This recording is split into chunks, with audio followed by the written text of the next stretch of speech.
Ang tagalupa na viral ang mukha. Bip, bip, bip, bip, bip. Bumibip, bip, bip, bip, bip, bip, bip, bip, bip, bip, bip na ba? Ang lahat! Martian! Enrico Pañero! Bip, bip, bip, bip, bip. Bip, bip, bip, bip, bip, bip, bip. Bip, bip, bip, bip, bip. Titilaok! Titilaok! Bip, bip, bip, bip, bip.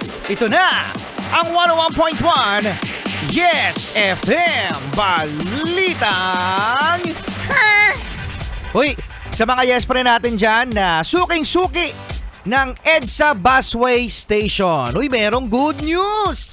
Ano yan? Ang good news, Martian, mga yes friend, meron ng pa-Wi-Fi. Wow! Talaga? Talaga. Ito nga mga yes friend ay isang programa ng Department of Transportation.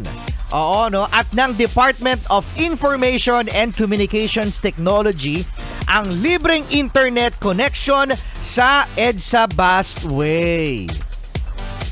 Ang tanong, Oh. mabilis ba? Nako, ayan, tama Marcia, no? Yan ang katanungan, yan ang challenge sa mga otoridad kung papatunayan nila yan ay usable para sa lahat at sa lahat ng oras. Kasi mga yes friend, kapag ang isang Wi-Fi ay marami nang nakikonnect, bumabagal ang internet.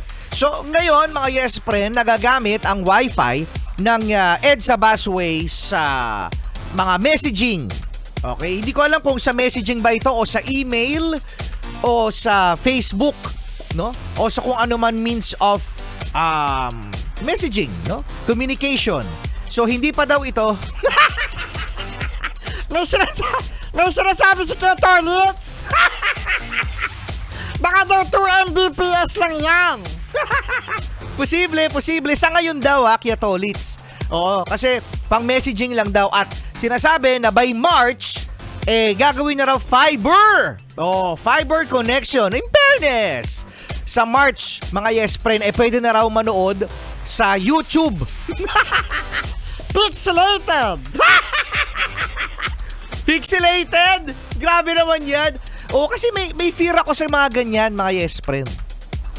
May fear ako na baka hindi masustain yung bilis ng internet. Sana, no? Wag naman tayo maging nega. Hindi, nega ka, Rico Pañero. Hindi naman. Challenging nga Challenge sa mga yes friend natin at baka daw sumunod ang MRT3. Magandang balita yan, mga yes friend. Magandang balita yan para sa mga tumatambay. Para sa mga tumatambay, Marami dyan, mga sabi, ang daming tao naman sa EDSA Busway. Hindi naman lahat yan sasakay. Di naman daw lahat pala sasakay, ano? Nakiki-wifi lang. Ganyan na nangyayari dati sa mga mall. May libreng pa wifi ang mall. So, ang daming naka-standby sa mga hagdan. Alam ko yan. Kasi dyan tumatambay si Rico. Hindi naman ako tumatambay doon. So, good news, pero challenging sa mga yes friend natin sa DOTR at sa DICT. So good luck mga yes friend kasi kapaki-pakinabang yan. Pero again, the security ng inyong email, ng inyong mga password, mag-ingat. Okay? Kasi public wifi yan. Correct! Charlie, good morning. Look, I've heard it all before.